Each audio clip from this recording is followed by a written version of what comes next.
Kanaka Durga trade fair Taj Mahal exhibition. ಸತ್ಯ ಅವರ ಆಯೋಜನೆಯ Kanaka Durga trade fair exhibition ಈಗ ಹೊಸ ರೂಪದಲ್ಲಿ ತಾಜ್ ಮಹಲ್ ಕೆಂಪುಕೋಟೆ ಮಾದರಿಯಲ್ಲಿ ರಾಯಚೂರಿನಲ್ಲಿ ಪ್ರಾರಂಭವಾಗಿದೆ. ಕುಟುಂಬದ ಮನೋರಂಜನೆಗೆ ಇದು ಪರಿಪೂರ್ಣ ಸ್ಥಳ. Giant wheel, Columbus, break dance, ಮಕ್ಕಳ bike ride, dragon train, water boat, ಮಕ್ಕಳಿಗೆ ಖುಷಿಯ ವಾತಾವರಣ. ರಾಯಚೂರಿನಲ್ಲಿ ಅತಿ ಶೀಘ್ರದಲ್ಲೇ ಆನ್ಲೈನ್ ಕ್ಯಾಬ್ ಸೇವೆ ಪ್ರಾರಂಭ. ನಗರದಲ್ಲಿ ಮೊಟ್ಟ ಮೊದಲ ಬಾರಿಗೆ ಆಟೋ ಕ್ಯಾಬ್ ಸೇವೆ ಪ್ರಾರಂಭ. ಬುಕ್ ಮಾಡಿದವರಿಗೆ ಸರಿಯಾದ ಸಮಯ, ಸೂಕ್ತ ದರದಲ್ಲಿ ಸುರಕ್ಷಿತ ಪ್ರಯಾಣದ ವ್ಯವಸ್ಥೆ, ಆಟೋ ಕ್ಯಾಬ್ ಸೇವೆ ಲಭ್ಯ. ಕೇವಲ ₹99ಗಳಲ್ಲಿ ಆರಂಭದ ಅತ್ಯಾಧುನಿಕ ಟ್ರೆಂಡಿಂಗ್ ವಸ್ತುಗಳನ್ನು ಕೊಡುವ ದಿ ಚೆನ್ನೈ ಶಾಪಿಂಗ್ ಮಾಲ್ ಈಗ ನಮ್ಮ ರಾಯಚೂರು ಮಹಾನಗರದಲ್ಲಿ. ಮಾರ್ಚ್ 8ರಂದು ಪ್ರಮುಖ ಸಿನಿ ತಾರೆಗಳು ಕೀರ್ತಿ ಸುರೇಶ್ ಮತ್ತು ನಿಶ್ವಿಕಾ ನಾಯ್ಡು ಅವರ ಹಸ್ತಗಳಿಂದ ಅದ್ದೂರಿ ಆರಂಭ. ತೆಲಂಗಾಣ, ಆಂಧ್ರಪ್ರದೇಶ, ಮಹಾರಾಷ್ಟ್ರಗಳಲ್ಲಿ ನಂಬರ್ 1 ಫ್ಯಾಷನ್ ಮಾಲ್ ಈಗ ನಮ್ಮ ರಾಯಚೂರು ಮಹಾನಗರದಲ್ಲಿ. ತಪ್ಪದೇ ಸಂದರ್ಶಿಸಿ the Chennai shopping mall, station road, public gardens ಎದುರೇ, ರಾಯಚೂರು. ನಮಸ್ಕಾರ, ಮೆಗಾ ವಾರ್ತೆಗಳಿಗೆ ಸ್ವಾಗತ. ಮೊದಲಿಗೆ ಹೆಡ್ಲೈನ್ಸ್.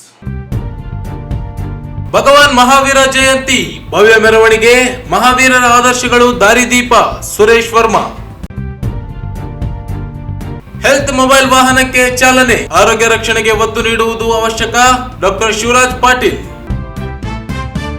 ಶ್ರೀ ದತ್ತಾತ್ರೇಯ ಕ್ಷೇತ್ರ ಕುರುವಾಪುರದಲ್ಲಿ ಏಪ್ರಿಲ್ 12ರಂದು ದವನ ಹುಣ್ಣಿಮೆ ಅಂಗವಾಗಿ ವಿಶೇಷ ಪೂಜೆ, ಅನ್ನ ಸಂತರ್ಪಣೆ.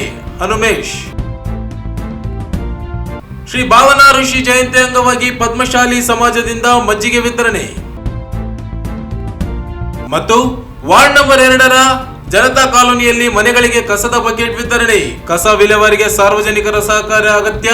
ಜಯಣ್ಣ. ಈಗ ವಾರ್ತೆಗಳ ವಿವರ.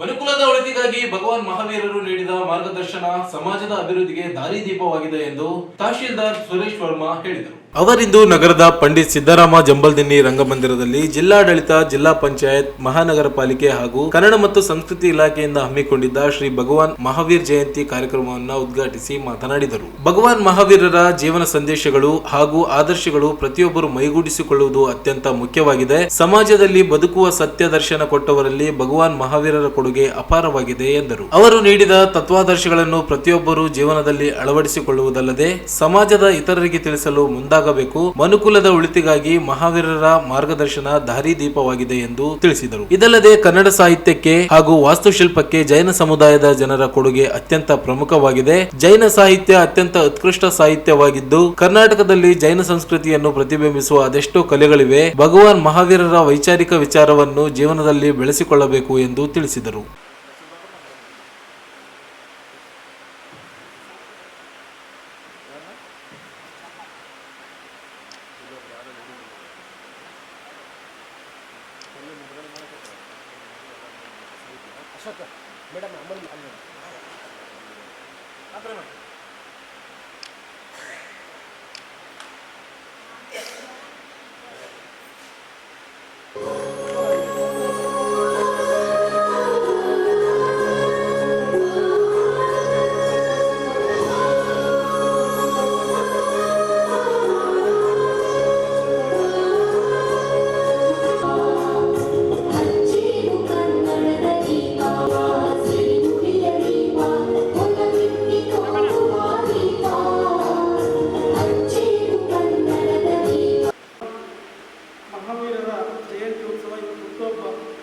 ಇವತ್ತು ಮಹಾವೀರರ ಜೀವನ ಸಂದೇಶ ಆದರ್ಶಗಳನ್ನು ಇವತ್ತಿನ ಪೀಳಿಗೆ ಮೈಗೂಡಿಸಿಕೊಳ್ಳೋದು ತುಂಬ ಅವಶ್ಯಕತೆ ಇದೆ.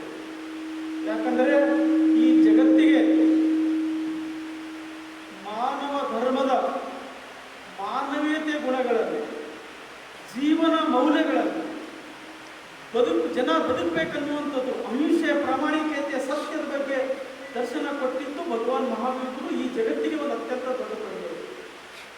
ಅಂಥ ಮಹಾನ್ ಪುರುಷರ ವಿಚಾರಧಾರೆಗಳನ್ನು ನಾವೆಲ್ಲರೂ ಮನನ ಮಾಡಿಕೊಳ್ಬೇಕು, ಮುಂಬರುವಂಥ ಪೀಳಿಗೆಗೂ ಕೂಡ ಸಾದರಪಡಿಸಬೇಕು, ಜೊತೆಗೆ ನಮ್ಮ ಜೀವನದಲ್ಲಿ ಅಳವಡಿಸಬೇಕು.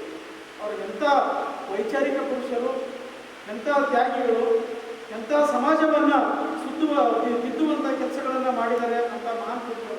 ಹಿಂದೆ ಪಾರ್ಶ್ವನಾಥ ಹಿಡಿದು ಮಹಾವೀರ ತೀರ್ಥಂಕರರಲ್ಲಿ ಜೈನ ಧರ್ಮದ ಅತ್ಯಂತ ಶ್ರೇಷ್ಠ ವಿಚಾರಗಳನ್ನು, ಅತ್ಯಂತ ಶ್ರೇಷ್ಠ ಧಾರ್ಮಿಕ ಆಚರಣೆಗಳನ್ನು ಈ ಮನುಕುಲದ ಏಳಿಗೆಗಾಗಿ, ಮನುಕುಲದ ಒಳಿತಿಗಾಗಿ ಮಾರ್ಗದರ್ಶನವಾಗಿದೆ, ದಾರಿದೀಪವಾಗಿದೆ. ಇವತ್ತು ನಮ್ಮ ದೇಶದಾದಂಥ ಇವತ್ತು ವಿಶೇಷವಾಗಿ ನಮ್ಮ ಕರ್ನಾಟಕದಲ್ಲಿ ನಿಮಗೆ ಗೊತ್ತಿರ್ಬೋದು, ಈ ಕನ್ನಡ ಸಾಹಿತ್ಯ ಚರಿತ್ರೆಗೆ ಅಥವಾ ಕನ್ನಡಕ್ಕೆ ಜೈನರ ಕೊಡುಗೆ ಅತ್ಯಂತ ಪ್ರಾಮುಖ್ಯತೆ ಇದೆ. ಕೇವಲ ಕನ್ನಡ ಸಾಹಿತ್ಯಕ್ಕಲ್ಲ, ಕನ್ನಡದ ಕಲೆ, ವಾಸ್ತುಶಿಲ್ಪ, ಸಂಸ್ಕೃತಿಗೆ, ಕನ್ನಡ ನಾಡನ್ನು ಸಮೃದ್ಧಿಯಾಗಿ ಬೆಳೆಯಲಿಕ್ಕೆ ಜೈನರ ಕೊಡುಗೆ ತುಂಬಾ ಇದೆ. ಇದೇ ವೇಳೆ ಪ್ರೇಮಲತಾ ಹರದಾರ್ ಉಪನ್ಯಾಸ ನೀಡಿ ಮಾತನಾಡಿ, ಮಹಾವೀರರು ಸುಮಾರು 30ನೇ ವಯಸ್ಸಿನಲ್ಲಿ ಎಲ್ಲಾ ಲೌಕಿಕ ಆಸ್ತಿಗಳನ್ನು ತ್ಯಜಿಸಿ ಆಧ್ಯಾತ್ಮಿಕ ಜಾಗೃತಿಯನ್ನು ಅನುಸರಿಸಲು ಮನೆಯಿಂದ ತೊರೆದು ತಪಸ್ವಿಯಾದರು. ಮಹಾವೀರರು 12 ವರ್ಷಗಳ ಕಾಲ ತೀವ್ರವಾದ ಧ್ಯಾನ ಮತ್ತು ಕಠಿಣ ತಪಸ್ಸುಗಳನ್ನು ಅಭ್ಯಾಸ ಮಾಡಿದರು. ನಂತರ ಅವರು ಜ್ಞಾನವನ್ನು ಪಡೆದರು ಎಂದು ತಿಳಿಸಿದರು. ಜೈನರ ಪುನರುತ್ಥಾನ ಮಾಡಿದ ಜೈನರ ಪ್ರಭಾವಶಾಲಿ ಅಂತಿಮ ಹಾಗೂ 24ನೇ ತೀರ್ಥಂಕರಾದ ಭಗವಾನ್ ಮಹಾವೀರ ತೀರ್ಥಂಕರಿಗೆ ನಮ್ಮೆಲ್ಲರ ನಮಸ್ತುಗಳು ಬೇರೆರಿ.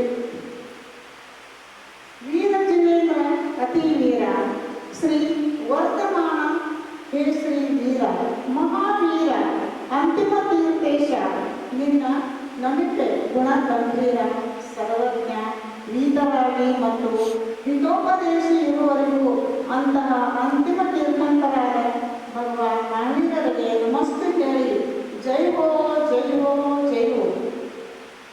ಅನೇಕ ತೀರ್ಥಂಕರ ಮಂಗಲ ಮಹಾವೀರರಿಂದ ಪಾವನವಾದದ್ದು ಈ ಭಾರತ ದೇಶ. ಅದರಲ್ಲಿಯ ಕುಂಡಪುರ ನಗರದಲ್ಲಿ ಭಗವಾನ್ ಪಾರ್ಶ್ವನಾಥರ ತೀರ್ಥಕಾಲದಲ್ಲಿ ಸಿದ್ಧಾರ್ಥ ರಾಜರು ವೈಶಾಲಿಯ ಗಣರಾಜ್ಯದ ಅಧಿಪತಿ ಇದ್ದರು. ಅವರ ಪ್ರಿಯ ಪತ್ನಿ ಕೃಷ್ಣಾದೇವಿ ಭಾರತ ಕ್ಷೇತ್ರದಲ್ಲಿಯ ಅದ್ವಿತೀಯ ಸ್ತ್ರೀ ಇದ್ದಳು. ಅನಾದಿ ಕಾಲದಿಂದ ಭವ ಸಮುದ್ರದಲ್ಲಿ ಅನೇಕ ಸ್ಥಳಗಳಲ್ಲಿ ಜನ್ಮ ಮರಣ ಮಾಡಿ ಭಗವಾನ್ ಮಹಾವೀರರ ಜೀವವು ಕೃಷ್ಣಾದೇವಿಯ ಉದರದಲ್ಲಿ ಅವತರಿತವಾಗುವುದಿತ್ತು.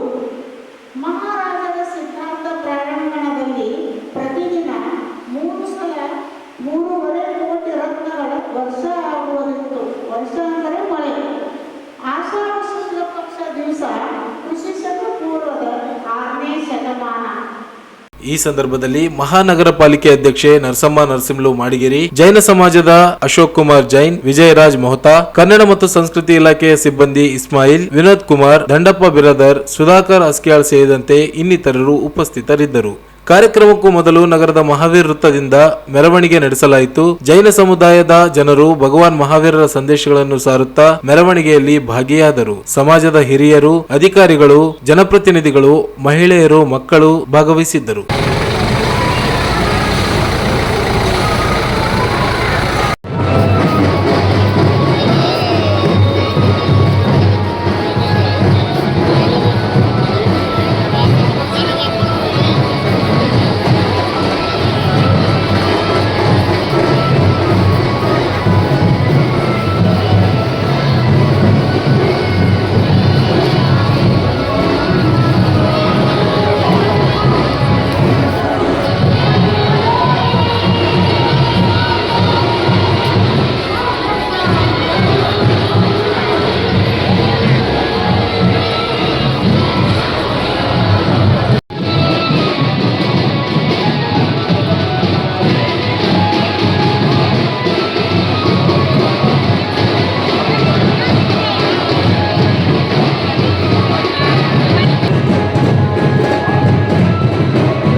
ಸಲ್ಲಿಸುವ ಸೇವೆ ಹೃದಯಕ್ಕೆ ಹತ್ತಿರವಾದ ಸೇವೆಯಾಗಿದ್ದು ದಕ್ಷಿಣ ಭಾರತದಲ್ಲಿ ಅದು ರಾಯಚೂರಿಗೆ ಆಂಬ್ಯುಲೆನ್ಸ್ ಸೇವೆ ಒದಗಿಸಲು ಮುಂದೆ ಬಂದಿರುವ ವಿಸ್ತಾರ ಸೇವಾ ಸಂಪರ್ಕ ಟ್ರಸ್ಟ್ ಕಾರ್ಯ ಮಾದರಿಯಾಗಿದೆ ಎಂದು ಶಾಸಕ ಡಾಕ್ಟರ್ ಶಿವರಾಜ್ ಪಾಟೀಲ್ ಹೇಳಿದರು. ಅವರಿಂದು ಡಾಕ್ಟರ್ ನಾಗರಾಜ್ ಬಾಲ್ಕಿ ಆಸ್ಪತ್ರೆ ಸಹಯೋಗದಲ್ಲಿ ಹೊಸ ಮೊಬೈಲ್ ಹೆಲ್ತ್ ವಾಹನ ಉದ್ಘಾಟಿಸಿ ಮಾತನಾಡಿದರು. ಆಂಬ್ಯುಲೆನ್ಸ್ ವಾಹನ ನಿರ್ವಹಣೆಗೆ ವರ್ಷಕ್ಕೆ 1 ಕೋಟಿ ರೂಪಾಯಿ ವೆಚ್ಚವಾಗುತ್ತದೆ. ಚಾಲಕ, ಇಂಧನ ಸೇರಿದಂತೆ ಇತರ ವೆಚ್ಚಗಳ ನಿರ್ವಹಣೆ ಸ್ವಯಂ ಸೇವಾ ಸಂಸ್ಥೆಗಳು ಮುಂದೆ ಬಂದು ಬಡವರಿಗೆ ಆರೋಗ್ಯ ಸೇವೆ ಒದಗಿಸಲು ಮುಂದಾಗಿರುವುದು ಮಾದರಿ ಕಾರ್ಯ ಕಾರ್ಯವಾಗಿದೆ ಎಂದರು. ಡಾಕ್ಟರ್ ನಾಗರಾಜ್ ಬಾಲಕಿಯವರ ಸಮಾಜ ಸೇವೆ ಉದ್ದೇಶದಿಂದ ಹಲವು ಸಂಘಟನೆಗಳೊಂದಿಗೆ ಕೈಜೋಡಿಸಿದ್ದಾರೆ. ಸಾರ್ವಜನಿಕರು ಇತಿಮಿತಿಗಳಲ್ಲಿ ಲಭ್ಯವಾಗುವ ವಾಹನ ಸೇವೆ ಪಡೆದು ಬೇಕಾಗುವ ಅಗತ್ಯ ನೆರವು ನೀಡಲು ಸಿದ್ಧವಾಗಿರುವುದಾಗಿ ಹೇಳಿದರು.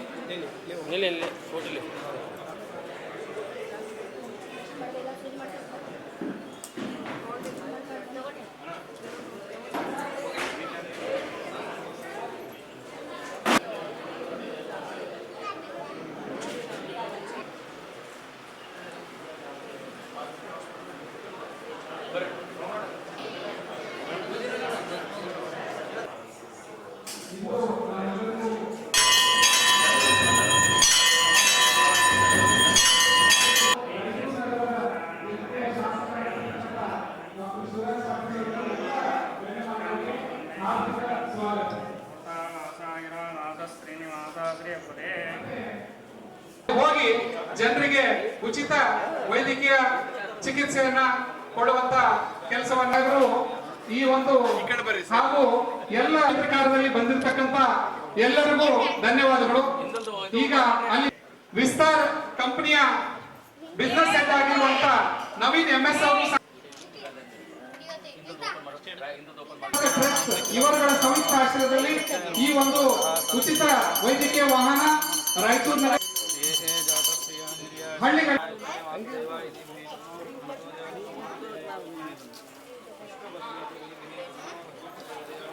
ಲೋಕಾರ್ಪಣೆಯನ್ನ ರಾಯಚೂರು ನಗರದ ಜನಪ್ರಿಯ ಶಾಸಕರಾಗಿರುವಂತಹ ಡಾಕ್ಟರ್ ಶಿವರಾಜ್ ವ್ಯಾಕ್ಸಿನೇಷನ್ ಎಲ್ಲ ಇದೆ DH ಆಫೀಸ್ ಜೊತೆ ಮುಂದೆ ಏನಾದ್ರು ಬೇಕಂದ್ರೆ ಕೂಡ ಅವರಿಗೆ ಯೂಸ್ ಆಗ್ಲಂತ DH ಆಫೀಸ್ಗೆ ಪ್ಲಸ್ ಎಕ್ಸ್ರೇ ವ್ಯೂ ಇದೆ.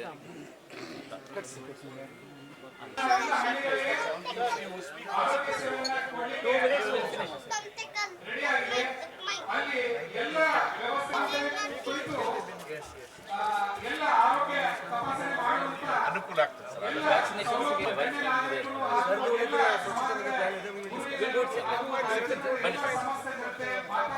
ವೇದಿಕೆ ಹತ್ರ ಆಗಮಿಸುತ್ತಿರ್ತಕ್ಕಂಥ ಎಲ್ಲ ರಾಯಚೂರಿನ ಗಣ್ಯಮಾನ್ಯರಿಗೆ ಸಸಿಗೆ ನೀರು ಹಾಕುವ ನಾಗರಾಜ್ ಬಾಲ್ಕಿಯವರು ಅವರಿಗೆ ಒಂದು ಗೌರವ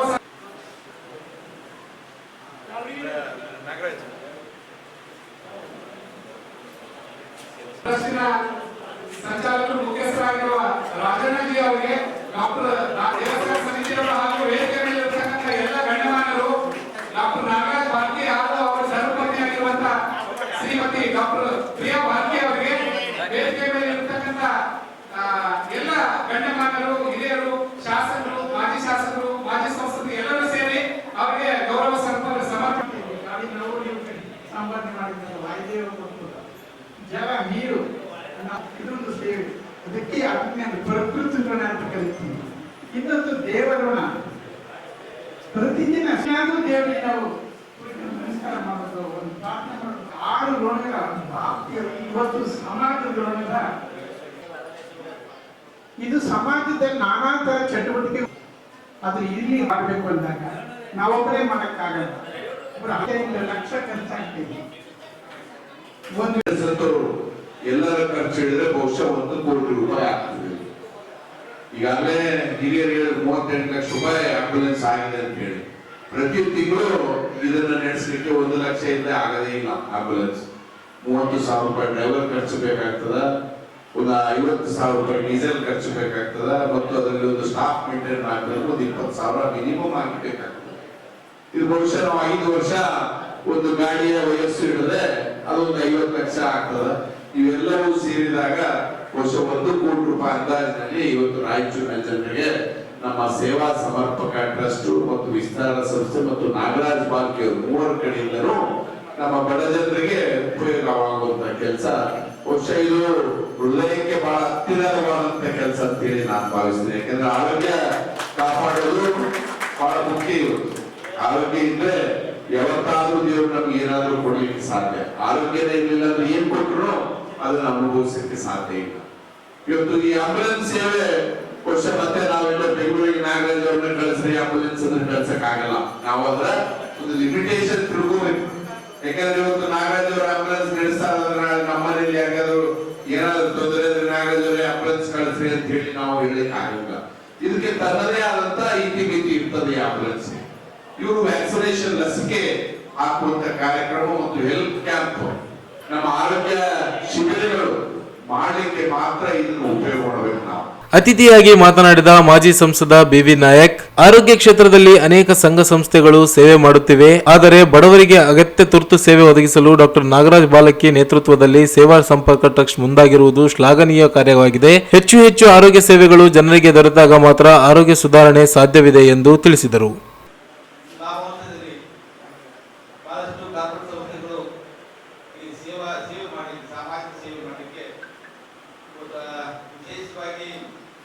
ಸಾಮಾಜಿಕ ವಲಯದಲ್ಲಿ ಆರೋಗ್ಯ ಕ್ಷೇತ್ರದಲ್ಲಿ ಗಣನೀಯವಾದ ಸುಧಾರಣೆ ಸರ್ಕಾರದಿಂದ ಆಗಿಲ್ಲ. ಶಿಕ್ಷಣ ವಿಚಾರ ತಗೊಂಡ್ರೆ, ಹೆಲ್ತ್ ಎಜುಕೇಶನ್ ತಗೊಂಡ್ರೆ ಸರ್ಕಾರಗಳು ಹೇಳಿಕೊಡುವಂಥ ಸಾಧನೆಯನ್ನ ದೇಶದಲ್ಲಿ ರಾಜ್ಯದಲ್ಲಿ ಮಾಡಿಲ್ಲ. ಅದಕ್ಕಾಗಿ ಸಾಮಾಜಿಕ ಸೇವೆ ಸಂಸ್ಥೆಗಳು ಮುಂದೆ ಬಂದಾಗ ಒಂದು ಆರೋಗ್ಯ ಗುಣಮಟ್ಟ ಮತ್ತು ಶಿಕ್ಷಣ ಗುಣಮಟ್ಟ ಸುಧಾರಣೆ ಸಾಧ್ಯ ಇರ್ತದೆ. ಆದರೆ ವ್ಯವಹಾರಿಕವಾಗಿ ಆಗಿರುವಂತಹ ಈಗಿನ ಪ್ರೊಫೆಷನ್ ಅಂದ್ರೆ ಈಗ ಡಾಕ್ಟರ್ ಇರ್ಬೋದು ಮತ್ತು ನಮ್ಮ ಶಿಕ್ಷಣ ಸಂಸ್ಥೆಗಳಾಗಿರ್ತದೆ ವ್ಯಾಪಾರಕ್ಕಾಗಿ ಸಂಸ್ಥೆಗಳು ನಡೆಸ್ತಾರೆ. ಆದರೆ ನಮ್ಮ ಡಾಕ್ಟರ್ ಬಾಕಿಯವರು ಸಮಾಜ ಸೇವೆಗೋಸ್ಕರ ಮುಂದೆ ಬಂದು ಇವತ್ತು ಇದಕ್ಕೆ ಕೈಗೂಡಿಸಿ ಇವತ್ತು ಕೆಲಸ ಮಾಡುವಂತ ಕೆಲಸವನ್ನು ಮಾಡಿದ್ದಾರೆ. ಮತ್ತು ಅವರೆಲ್ಲರ ಏನು ಸಂಯೋಜನೆ ಇದೆ, ನಮ್ಮ ವಿಸ್ತಾರ ಪ್ರಯತ್ನಿಸಿರುವುದು ನಮ್ಮ ಸೇವಾ ಸಂಪರ್ಕ ಪ್ರಶ್ನವಾಗಿರ್ಬೋದು ಮತ್ತು ಇದು ನಮ್ಮ ಭಾರತೀಯ ಜನತಾ ಪಕ್ಷದ ಅಂಗಸರು ಪರಿವಾರ ಸಂಸ್ಥೆ ಅಂತ ಹೇಳಿ ನಮ್ಮ ಯಜಮಾನ್ ಹೇಳಿದ್ರು. ಅವೆಲ್ಲ ನಮ್ಮ ಡಾಕ್ಟರ್ ಬಾಕಿಯವರ ಶ್ರಮ ನಮ್ಮ ಸಮಾಜಕ್ಕೆ ನಗರಕ್ಕೆ ಜಿಲ್ಲೆಗೆ ಅವರ ಸೇವೆ ಈ ಒಂದು ಸುಧಾರಿಸಿರುವಂತಹ ವ್ಯಾನ್ ಜೊತೆಗೆ ಆರೋಗ್ಯ ಸೇವೆ ನಾವು ಕೊಡಲೇ ಅಂತ ಹೇಳಿ ಕಾರ್ಯಕ್ರಮದಲ್ಲಿ ವಿಸ್ತಾರ ಸಂಸ್ಥೆಯ ರಾಜಣ್ಣ, ಮಾಜಿ ಶಾಸಕ ಬಸನಗೌಡ ಬ್ಯಾಗ್ವಾಡ್, ಮಹಾನಗರ ಪಾಲಿಕೆ ಆಯುಕ್ತ ಜುಬಿನ್ ಮೊಹಪಾತ್ರ, ಷಣ್ಮುಖಪ್ಪ ವೆಂಕಟಾಪುರ್, ಡಾಕ್ಟರ್ ನಾಗರಾಜ್ ಬಾಲಕಿ ಸೇರಿದಂತೆ ಅನೇಕ ಗಣ್ಯರು, ವೈದ್ಯರು, ಸಾರ್ವಜನಿಕರು ಭಾಗಿಯಾಗಿದ್ದರು. ತಾಲೂಕಿನ ಸುಕ್ಷೇತ್ರ ಪರ್ವಾಪುರ ಶ್ರೀ ದತ್ತಾತ್ರೇಯ ದೇವಸ್ಥಾನದಲ್ಲಿ ಏಪ್ರಿಲ್ 12ರಂದು ದವನ ಹುಣ್ಣಿಮೆ ಅಂಗವಾಗಿ ವಿಶೇಷ ಪೂಜೆ ಅನ್ನ ಸಂತರ್ಪಣೆ ಕಾರ್ಯಕ್ರಮ ಆಯೋಜಿಸಲಾಗಿದ್ದು ಸದ್ಭಕ್ತರು ಹೆಚ್ಚಿನ ಸಂಖ್ಯೆಯಲ್ಲಿ ಭಾಗವಹಿಸುವಂತೆ ಅನುಮೇಶ್ ಮನವಿ ಮಾಡಿದರು. ಅವರಿಂದು ಮಾಧ್ಯಮಗೋಷ್ಠಿ ಉದ್ದೇಶಿಸಿ ಮಾತನಾಡಿ, ಶ್ರೀ ದತ್ತಾತ್ರೇಯ ಇವರ ಅವತಾರ ಶ್ರೀ ಪಾದವಲ್ಲಭ ತಪೋಭೂಮಿಯಾಗಿರುವ ಕುರುವಾಪುರಕ್ಕೆ ರಾಜ್ಯ ಸೇರಿದಂತೆ ವಿವಿಧ ರಾಜ್ಯಗಳಿಂದ ಸಹಸ್ರಾರು ಭಕ್ತರು ಆಗಮಿಸುತ್ತಿದ್ದಾರೆ. ಮೂಲಭೂತ ಸೌಕರ್ಯಗಳಿಲ್ಲದೆ ಭಕ್ತರು ತೊಂದರೆ ಅನುಭವಿಸುತ್ತಿದ್ದಾರೆ. ಕೃಷ್ಣಾ ನದಿಗೆ ಸೇತುವೆ ನಿರ್ಮಾಣ ಕಾಮಗಾರಿ ಇನ್ನೂ ಅಪೂರ್ಣವಾಗಿಯೇ ಉಳಿದಿದೆ. ಕೃಷ್ಣಾ ನದಿ ದಾಟಲು ಹೋಗಲು ತಾತ್ಕಾಲಿಕ ರಸ್ತೆ ವ್ಯವಸ್ಥೆ ಮಾಡಲಾಗಿದೆ. ಭಕ್ತರು ವಿಶೇಷ ಪೂಜಾ ಕಾರ್ಯಕ್ರಮಗಳಲ್ಲಿ ಭಾಗವಹಿಸಿ ಕೃತರಾಗಬೇಕು. ನಾಗಾರ್ಜುನ ರೆಡ್ಡಿ ನೇತೃತ್ವದಲ್ಲಿ ಪೂಜಾ ಕಾರ್ಯಕ್ರಮಗಳು ಆಯೋಜಿಸಲಾಗಿದ್ದು ಹೆಚ್ಚಿನ ಸಂಖ್ಯೆಯಲ್ಲಿ ಜನರು ಆಗಮಿಸಿ ದರ್ಶನ ಪಡೆಯಬೇಕು ಎಂದು ಮನವಿ ಮಾಡಿದರು. ನಾವು ರಸ್ತೆಯನ್ನು ಹಾಕಿದ್ದೀವಿ ಸರ್. ಮೋರಂ ಹಾಕಿ ನದಿಯೊಳಗೆ ನದಿ ಕೆಳಗಡೆಯಿಂದ ನದಿಯೊಳಗೆ ಮಂದಿರವರೆಗೆ ಹೋಗುವಂತೆ ಒಂದು ಪ್ರಣವಾದ ಕಾರ್ಯವನ್ನು ಮಾಡಿದ್ದೀವಿ ಸರ್. ಈ ಒಂದು ಪೂರ್ಣಿಮೆ ಬಹಳ ವಿಶೇಷ ಪೂರ್ಣಿಮೆ ಸರ್. ನಮಗೆಲ್ಲ ಗೊತ್ತಿರ್ಬೋದು, ನಮ್ಮ ಸುತ್ತಮುತ್ತ ನೂರಾರು ಮಂದಿರಗಳಲ್ಲಿ ರಥೋತ್ಸವ ನಡೀತದೆ ಸರ್ ಈ ಪೂರ್ಣಿಮೆ ದಿವಸ. ಹೀಗಾಗಿ ಈ ಒಂದು ಪವಿತ್ರ ದಿನ ಪೂರ್ಣಿಮೆ ದಿನದಂದು ನಾವಲ್ಲಿ ಒಂದು ಪೂಜಾ ಕಾರ್ಯಕ್ರಮ ಇಟ್ಕೊಂಡು ಎಲ್ಲ ಭಕ್ತಾದಿಗಳು ಈ ಒಂದು ಕಾರ್ಯಕ್ರಮದಲ್ಲಿ ಮೊದಲಿಂದಲೂ ಕೂಡ ಅಂತರ್ರಾಜ್ಯಗಳಾಗಿರುವ ಮಹಾರಾಷ್ಟ್ರ, ತೆಲಂಗಾಣ, ಆಂಧ್ರ ಮತ್ತು ತಮಿಳುನಾಡಿನಿಂದ ಭಕ್ತಾದಿಗಳು ಬರ್ತಾರೆ. ಅವರು ಮೊದಲಿನಕ್ಕಿಂತ ಮುಂಚೆ ಆಸ್ಪತ್ರೆಗೆ ಹೋಗಿ ಅಲ್ಲಿ ಕಾರ್ಯಗಳಿಟ್ಟು ಅಲ್ಲಿಂದ ಅನುಭವಗಳ ಮುಖಾಂತರ ಹೋಗ್ತಾ ಇದ್ರು. ಈ ಸಲ ನದಿ ನೀರು ಕಡಿಮೆ ಆಗಿದ್ದರಿಂದ ನಾವು ನೋಡ್ಕೊಂಡು ಬಂದು ದಾರಿ ವ್ಯವಸ್ಥೆ ಮಾಡಿರ್ತೇವೆ. ನಾವೆಲ್ಲ ಭಕ್ತಾದಿಗಳಲ್ಲಿ ಮನವಿ ಮಾಡಿಕೊಡ್ತಾ ಇದ್ದೀವಿ ಹೆಚ್ಚಿನ ಸಂಖ್ಯೆಯಲ್ಲಿ. ಯಾಕಂದರೆ ನೂರಾರು ವರ್ಷಗಳ ಇತಿಹಾಸ ಇರುವಂಥ ತಪೋಭೂಮಿ ಸರ್ ಅದು. ಶ್ರೀಪಾದ ದತ್ತಾತ್ರೇಯ ಪ್ರಥಮ ಅವತಾರ ಶ್ರೀಪಾದ ವಲ್ಲಭ ಸ್ವಾಮಿಗಳ ತಪೋಭೂಮಿ ಸರ್ ಅಲ್ಲಿ. ಹಾಗಾಗಿ ನಾವು ತಮ್ಮ ಮುಖಾಂತರ ಎಲ್ಲ ಭಕ್ತಾದಿಗಳಿಗೆ ಮನವಿ ಮಾಡಿಕೊಡ್ತಾ ಇದ್ದೀವಿ. ಎಲ್ಲರೂ ಬಂದು ಸ್ವಾಮಿಗಳ ದರ್ಶನ ಮಾಡಿಕೊಂಡು ಆ ಒಂದು ಕ್ಷೇತ್ರವನ್ನು ವೀಕ್ಷಣೆ ಮಾಡಬೇಕಂತೇಳಿ ನಾವು ಎಲ್ಲ ಭಕ್ತಾದಿಗಳ ಪರವಾಗಿ ಎಲ್ಲರ ಹತ್ರ ಮನವಿ ಮಾಡಿಕೊಡ್ತಾ ಇದ್ದೀವಿ. ಈ ಸಂದರ್ಭದಲ್ಲಿ ಅಮಾನ್ ಸೇರಿದಂತೆ ಇನ್ನಿತರರು ಉಪಸ್ಥಿತರಿದ್ದರು. ಈಗ ಜಾಹೀರಾತುಗಳು. Kanaka Durga trade fair Taj Mahal exhibition. ಸತ್ಯ ಅವರ ಆಯೋಜನೆಯ ಕನಕದುರ್ಗ ಟ್ರೇಡ್ ಫೇರ್ ಎಕ್ಸಿಬಿಷನ್ ಈಗ ಹೊಸ ರೂಪದಲ್ಲಿ ತಾಜ್ ಮಹಲ್ ಕೆಂಪುಕೋಟೆ ಮಾದರಿಯಲ್ಲಿ ರಾಯಚೂರಿನಲ್ಲಿ ಪ್ರಾರಂಭವಾಗಿದೆ. ಕುಟುಂಬದ ಮನೋರಂಜನೆಗೆ ಇದು ಪರಿಪೂರ್ಣ ಸ್ಥಳ. Giant wheel, Columbus, break dance, ಮಕ್ಕಳ bike ride, dragon train, water boat, ಮಕ್ಕಳಿಗೆ ಖುಷಿಯ ವಾತಾವರಣ, ಮಹಿಳೆಯರಿಗೆ ಶಾಪಿಂಗ್ ಉತ್ಸವ, bangles, earrings, hair bands, home needs, kitchenware, dry fruits, fancy bags ಎಲ್ಲವೂ ಲಭ್ಯ. ಪುರುಷರ ಉಡುಪು, ಮಕ್ಕಳ ಆಟಿಕೆಗಳು ಎಲ್ಲರಿಗೂ ಇಷ್ಟವಾಗುವ ಸ್ಥಳ ಇದು ಮಾತ್ರ. ಚಾಟ್ ಬಂಡಾರ್, panipuri, aloo twister, popcorn, sugar candy, ice cream, Mysore bajji ಸೇರಿ ಎಲ್ಲಾ ವಿಧದ ಊಟದ ರುಚಿ, ಮನಸ್ಸು ಉಲ್ಲಾಸ.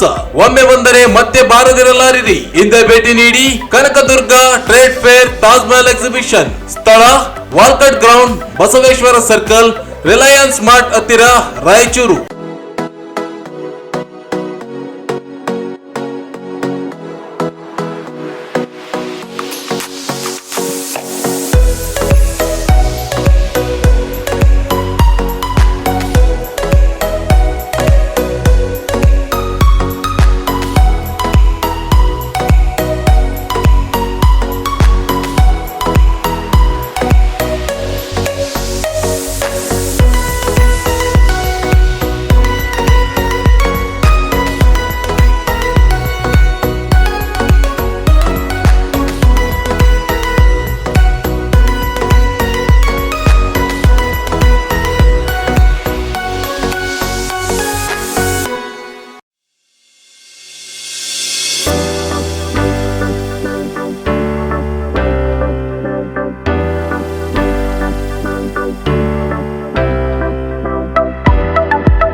ರಾಯಚೂರಿನಲ್ಲಿ ಅತಿ ಶೀಘ್ರದಲ್ಲೇ ಆನ್ಲೈನ್ ಕ್ಯಾಬ್ ಸೇವೆ ಪ್ರಾರಂಭ. ನಗರದಲ್ಲಿ ಮೊಟ್ಟ ಮೊದಲ ಬಾರಿಗೆ ಆಟೋ ಕ್ಯಾಬ್ ಸೇವೆ ಪ್ರಾರಂಭ. ಬುಕ್ ಮಾಡಿದವರಿಗೆ ಸರಿಯಾದ ಸಮಯ, ಸೂಕ್ತ ದರದಲ್ಲಿ ಸುರಕ್ಷಿತ ಪ್ರಯಾಣದ ವ್ಯವಸ್ಥೆ, ಆಟೋ ಕ್ಯಾಬ್ ಸೇವೆ ಲಭ್ಯ. 369 ಕ್ಯಾಬ್ ಸೇವೆ ಶೀಘ್ರದಲ್ಲೇ ನಿಮ್ಮ ಮನೆ ಬಾಗಿಲಿಗೆ. ಗೂಗಲ್ ಪ್ಲೇ ಸ್ಟೋರ್ ನಿಂದ 369 ಕ್ಯಾಬ್ ಆಪ್ ಅನ್ನು ಈಗಲೇ ಡೌನ್ಲೋಡ್ ಮಾಡಿಕೊಂಡು ಗ್ರಾಹಕರು ಈ ಸೇವೆಯನ್ನು ಸದುಪಯೋಗ ಪಡೆದುಕೊಳ್ಳಿ. ಹಿಂದೆ ಸಂಪರ್ಕಿಸಿ 369 auto cabs, first floor, Anusha complex, Navodaya medical college ಎದುರುಗಡೆ, ಮಂತ್ರಾಲಯ ರಸ್ತೆ, ರಾಯಚೂರು. ಹೆಚ್ಚಿನ ಮಾಹಿತಿಗಾಗಿ ಸಂಪರ್ಕಿಸಿ. ಮೊಬೈಲ್ ಸಂಖ್ಯೆ 988 697 5566.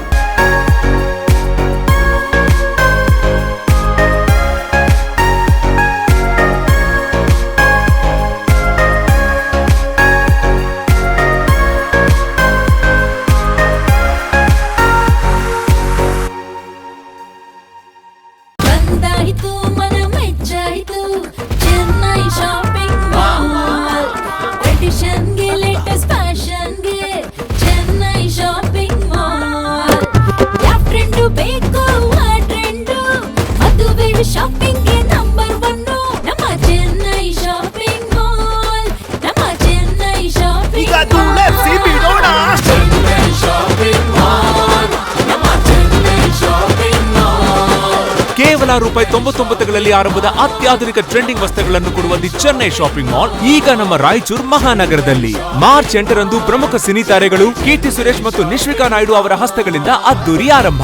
ತೆಲಂಗಾಣ, ಆಂಧ್ರಪ್ರದೇಶ, ಮಹಾರಾಷ್ಟ್ರಗಳಲ್ಲಿ ನಂಬರ್ 1 ಫ್ಯಾಷನ್ ಮಾಲ್ ಈಗ ನಮ್ಮ ರಾಯಚೂರು ಮಹಾನಗರದಲ್ಲಿ. ತಪ್ಪದೇ ಸಂದರ್ಶಿಸಿ the Chennai shopping mall, station road, public gardens ಎದುರೇ, ರಾಯಚೂರು. ಜಾಹೀರಾತಿನ ನಂತರ ಮತ್ತೆ ಮೆಗಾ ನ್ಯೂಸ್ಗೆ ಸ್ವಾಗತ. ಶ್ರೀ ಭಾವನಾ ಋಷಿ ಭದ್ರಾವತಿ ಜಯಂತಿ ಅಂಗವಾಗಿ ಪದ್ಮಶಾಲಿ ಸಮಾಜದಿಂದ ಸಾರ್ವಜನಿಕರಿಗೆ ಮಜ್ಜಿಗೆ ವಿತರಣೆ ಕಾರ್ಯ ಶ್ಲಾಘನೀಯ ಎಂದು ಹಿಂದುಳಿದ ಜಾತಿಗಳ ಒಕ್ಕೂಟದ ಜಿಲ್ಲಾಧ್ಯಕ್ಷ ಕೆ ಶಾಂತಪ್ಪ ಹೇಳಿದರು. ಅವರಿಂದು ನಗರದ ನಿಜಶರಣ ಅಂಬಿಗರ ಚೌಡಯ್ಯ ವೃತ್ತದಲ್ಲಿ ಪದ್ಮಶಾಲಿ ಸಮಾಜದಿಂದ ಶ್ರೀ ಭಾವನಾ ಋಷಿ ಭದ್ರಾವತಿ ಜಯಂತಿ ಅಂಗವಾಗಿ ಆಯೋಜಿಸಿದ್ದ ಮಜ್ಜಿಗೆ ವಿತರಣೆ ಕಾರ್ಯಕ್ರಮಕ್ಕೆ ಚಾಲನೆ ನೀಡಿ ಮಾತನಾಡಿದರು. ಸಾಮಾಜಿಕ ಕಾರ್ಯಕ್ರಮದಲ್ಲಿ ಪದ್ಮಶಾಲಿ ಸಮಾಜ ಯಾವತ್ತೂ ಮುಂದಿದೆ.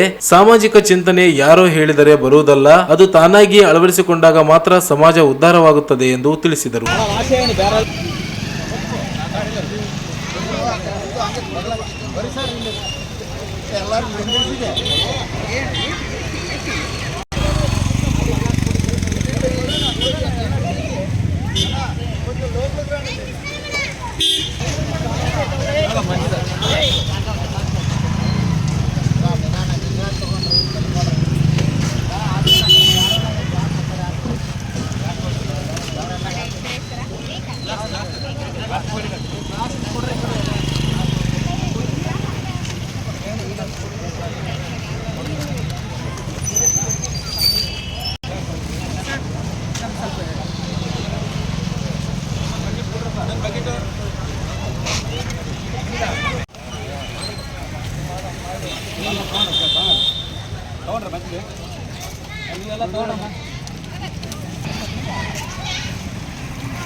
ಅಲ್ಲಿ ಕೊಡ, ಅಲ್ಲಿ ತಗೋಪಿ.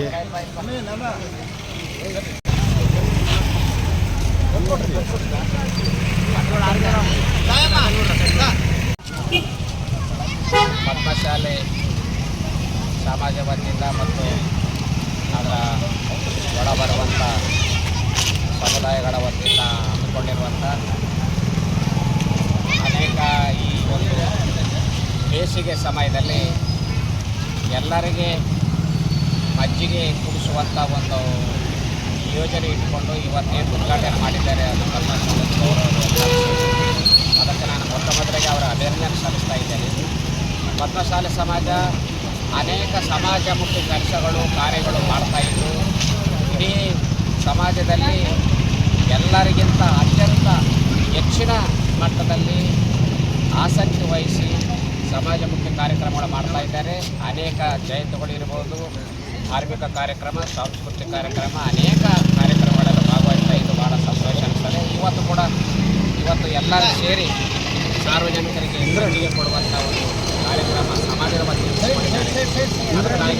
ಈ ಸಮಾಜದ ಎಲ್ಲ ಹಿರಿಯರನ್ನು, ಯುವಕರನ್ನು, ಮಹಿಳೆಯರನ್ನು ಎಲ್ಲರನ್ನೂ ಕೂಡ ನಾನು ಅಭಿನಂದನೆ ಸಲ್ಲಿಸಿ ನಾನು ಹೇಳಕ್ಕೆ ಕಾರ್ಯಕ್ರಮದಲ್ಲಿ ಪದ್ಮಶಾಲಿ ಸಮಾಜದ ಅಧ್ಯಕ್ಷ ಪೇನುಗೊಂಡ್ಲ ಗೋವಿಂದರಾಜು, ಸಮಾಜದ ಉಪಾಧ್ಯಕ್ಷ ವೆಂಕಟೇಶ್, ಕಾರ್ಯದರ್ಶಿ ಗದ್ದೆ ಸೂರ್ಯನಾರಾಯಣ್, ಸಮಾಜದ ಹಿರಿಯರಾದ ಭಂಡಾರಿ ಮಲ್ಲಿಕಾರ್ಜುನ್, ಪುಲಿಪಾಟಿ ನಾಗೇಶ್, ಕಾಂಚಣಂ ಬಸವರಾಜ್, ಸುಂದರ್ ರಾಜು, ಕೊಡಗಂಟಿ ಬೂದೆಪ್ಪ, ಯುವಕ ಸಂಘದ ಅಧ್ಯಕ್ಷ ಚಿನ್ನಿ ಮುನಿರಾಜ್, ಕಾರ್ಯದರ್ಶಿ ಕರ್ಲಿ ಪ್ರಭು, ಸಿಲ್ವೇರಿ ನಾಗರಾಜ್, ಕೋಡಗಂಟಿ ನಿಜಗುಣ, ತಿರುಮಲೇಶ್, ಯುವ ಮುಖಂಡ ಕರ್ಲಿ ನಾರಾಯಣ್, ಮೆಡಿಕಲ್ ನರಸಿಂಹ ಹಾಗೂ ಮಹಿಳಾ ಘಟಕದ ಅಧ್ಯಕ್ಷೆ ಜೊನ್ನ ಗಾಯತ್ರಮ್ಮ, ಮಹಿಳಾ ಕಾರ್ಯದರ್ಶಿ ಹೊನ್ನಾಲ ವನಜ, ಮಹಿಳಾ ಮುಖಂಡರಾದ ಪೇನುಗೊಂಡ್ಲ ರತ್ನ, ಗದ್ದೆ ರಾಧಮ್ಮ, ಕಾಂಚಣಂ ಪಾರ್ವತಮ್ಮ, ಸರಳಮ್ಮ ಹಾಗೂ ಇನ್ನಿತರ ಸಮಾಜದ ಮುಖಂಡರು ಉಪಸ್ಥಿತರಿದ್ದರು. ಮಹಾನಗರ ಪಾಲಿಕೆಯಿಂದ ನಗರದ ವಾರ್ಡ್ ನಂಬರ್ 2ರ ಜನತಾ ಕಾಲೋನಿಯಲ್ಲಿ ಕಸ ವಿಂಗಡಣೆ ಮಾಡಲು ಹಸಿರು ನೀಲಿ ಬಣ್ಣದ ಬಕೆಟ್ಗಳನ್ನು ಮನೆಗಳಿಗೆ ವಿತರಣೆ ಮಾಡಲಾಯಿತು. ಮಹಾನಗರ ಪಾಲಿಕೆ ಸದಸ್ಯ ಜಯಣ್ಣ ಅವರು ಬಕೆಟ್ ವಿತರಿಸಿ ಮಾತನಾಡಿ, ನಗರದ ಸ್ವಚ್ಛತೆಯನ್ನು ಕಾಪಾಡಲು ಪ್ರತಿ ಮನೆಗಳಿಗೆ ಕಸ ಸಂಗ್ರಹಿಸುವ ಬಕೆಟ್ಗಳನ್ನು ನೀಡಲಾಗುತ್ತಿದೆ.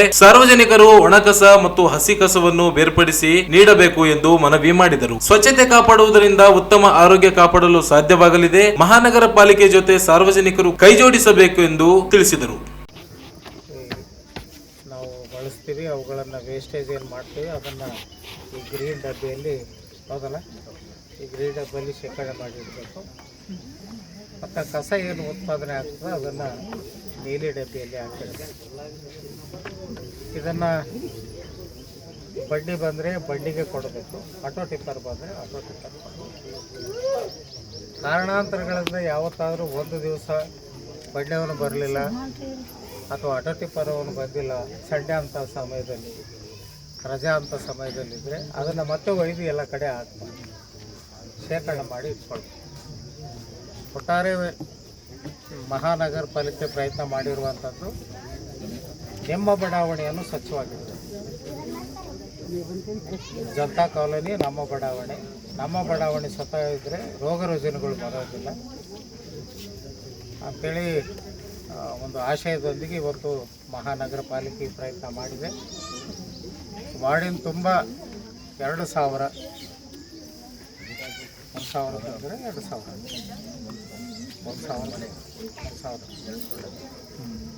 1,000 ಮನೆಗಳಿಗೆ ಇವತ್ತು ಸಾಂಕೇತಿಕವಾಗಿ ಕೊಡಬೇಕಂತೇಳಿ ಜನತಾ ಕಾಲದಿಂದ ನಾವು ಪ್ರಾರಂಭ ಮಾಡಿದ್ವಿ. ನಾವೇ ಇದನ್ನು ಹೇಳ್ಬೇಕು ಅನ್ನೋದೇನಿಲ್ಲ, ಅಕ್ಕಪಕ್ಕದವರಿಗೆ ನೀವು ಕೂಡ ಹೇಳಬೇಕು. ಹೇಳೋ ಮೂಲಕ ಜನತಾ ಕಾಲೋನಿಯ ಮತ್ತು ವಾರ್ಡ್ ನಂಬರ್ 2 ಸ್ವಚ್ಛವಾಗಿಡಲಿಕ್ಕೆ ಏನು ಪ್ರಯತ್ನ ಬೇಕೋ ಆ ಪ್ರಯತ್ನ ನೀವು ಕಾಲನಿ ಅನ್ನುವಂಥದ್ದು ಅವರಿಗೆ ಮನಸ್ಸಿನಲ್ಲಿ ಮೂಡಬೇಕು. ಹಾಗಾಗಿ ಭಾಳ ಪ್ರಯತ್ನ ಮಾಡಿ ಇದನ್ನು ಇವತ್ತು ಪಾಲಿಕೆ ಆಡಳಿತ ಮಾಡಿದೆ. ಒಂದು ವೇಳೆ ಬಡ್ಡಿ ಆಟೋ ಟಿಪ್ಪರು ಮತ್ತು ಬಡ್ಡಿ ಬರಲಾದ್ರೆ ನೀವು ದೂರವಾಣಿ ಮುಖಾಂತರ ಕೂಡ ಮಾಡ್ತೀವಿ. ಟೈಮ್ ಇರ್ತದೆ, ಆ ಟೈಮ್ ಒಳಗಾಗಿ ಬಂದಿಲ್ಲ ಅಂದರೆ ನೀವು ದೂರವಾಣಿ ಕೂಡ ಮಾಡ್ಬೋದು. ಇವರು ಉಪಯೋಗ ಮಾಡ್ಕೊಳ್ಬೇಕಂತೇಳಿ ಈ ಸಂದರ್ಭದಲ್ಲಿ ಜನತಾ ಕಾಲೋನಿಯ ನಿವಾಸಿಗಳು ಹಾಗೂ ಮುಖಂಡರು, ಮಹಾನಗರ ಪಾಲಿಕೆಯ ಸಿಬ್ಬಂದಿ ಭಾಗವಹಿಸಿದ್ದರು. ಕೊನೆಯಲ್ಲಿ ಮತ್ತೊಮ್ಮೆ ಹೆಡ್ಲೈನ್ಸ್. ಭಗವಾನ್ ಮಹಾವೀರ ಜಯಂತಿ ಭವ್ಯ ಮೆರವಣಿಗೆ, ಮಹಾವೀರರ ಆದರ್ಶಗಳು ದಾರಿದೀಪ, ಸುರೇಶ್ ವರ್ಮಾ. ಹೆಲ್ತ್ ಮೊಬೈಲ್ ವಾಹನಕ್ಕೆ ಚಾಲನೆ, ಆರೋಗ್ಯ ರಕ್ಷಣೆಗೆ ಒತ್ತು ನೀಡುವುದು ಅವಶ್ಯಕ, ಡಾಕ್ಟರ್ ಶಿವರಾಜ್ ಪಾಟೀಲ್. ಶ್ರೀ ದತ್ತಾತ್ರೇಯ ಕ್ಷೇತ್ರ ಕುರುವಾಪುರದಲ್ಲಿ ಏಪ್ರಿಲ್ 12ರಂದು ದವನ ಹುಣ್ಣಿಮೆ ಅಂಗವಾಗಿ ವಿಶೇಷ ಪೂಜೆ, ಅನ್ನ ಸಂತರ್ಪಣೆ, ಹನುಮೇಶ್. ಶ್ರೀ ಭಾವನಾ ಋಷಿ ಜಯಂತಿ ಅಂಗವಾಗಿ ಪದ್ಮಶಾಲಿ ಸಮಾಜದಿಂದ ಮಜ್ಜಿಗೆ ವಿತರಣೆ ಮತ್ತು ವಾರ್ಡ್ ನಂಬರ್ 2ರ ಜನತಾ ಕಾಲೋನಿಯಲ್ಲಿ ಮನೆಗಳಿಗೆ ಕಸದ ಬಕೆಟ್ ವಿತರಣೆ, ಕಸ ವಿಲೇವಾರಿಗೆ ಸಾರ್ವಜನಿಕರ ಸಹಕಾರ ಅಗತ್ಯ, ಜಯಣ್ಣ. ಇಲ್ಲಿಗೆ ಮೆಗಾ ವಾರ್ತೆಗಳು ಮುಕ್ತಾಯವಾದವು. ಮುಂದಿನ ಮೆಗಾ ವಾರ್ತೆಗಳೊಂದಿಗೆ ಮತ್ತೆ ಭೇಟಿಯಾಗೋಣ. ವಂದನೆಗಳು.